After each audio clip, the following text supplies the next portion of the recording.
Vianney se souviendra très longtemps de son passage dans Fort Boyard. Pour ce second épisode du célèbre jeu télévisé, diffusé ce samedi 8 juillet sur France 2, le chanteur a formé une équipe de choc pour remporter le plus d'argent pour l'association ARCEP, Fondation pour la recherche sur la sclérose en plaques, note de la rédaction. Aux côtés de Maeva Cook, Joe Wilfried Tsonga, Az, Alexis Michalik et Laure Boulot, le coach de The Voice va tenter de relever les différentes épreuves concoctées par le père Fouras. Et Vianney n'est pas au bout de ses surprises. Le compagnon de Catherine Robert a en effet été choisi pour relever le défi terrifiant des catacombes.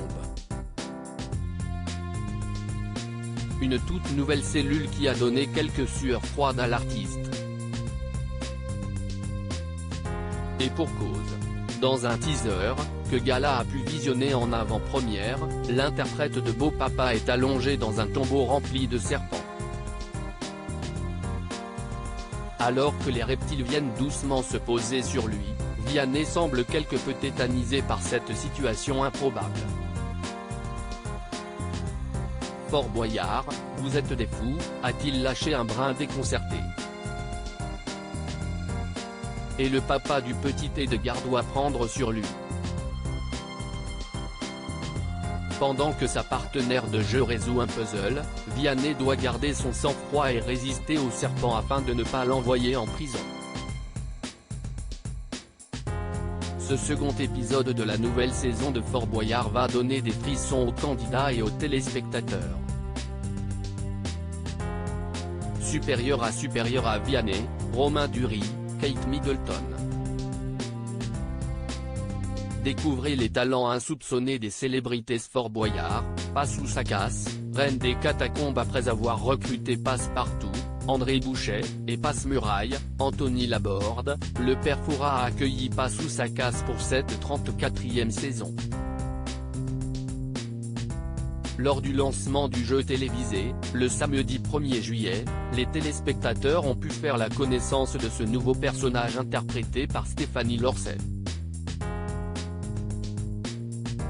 Je suis très heureuse car c'était une émission incontournable quand j'étais jeune. A-t-elle confié ravie aux Parisiens. Et d'ajouter, on se disait avec une autre amie de petite taille que cela serait trop bien qu'une femme en fasse partie. Quand on m'a contacté, j'étais en folie. Fort Boyard, c'est très valorisant, c'est un monde à part et surtout un rendez-vous où les téléspectateurs retrouvent une famille pour les vacances d'été. C'est sympa et festif. Avant de prêter ses traits à Passou Sakas, qui a changé de nom au cours du tournage, la comédienne avait déjà fait une apparition dans le spin-off de l'émission culte intitulée Boyardland.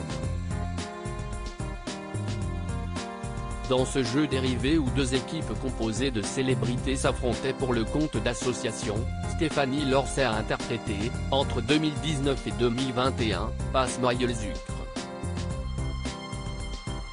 Son rôle consistait à distribuer des boyards aux équipes en début de compétition.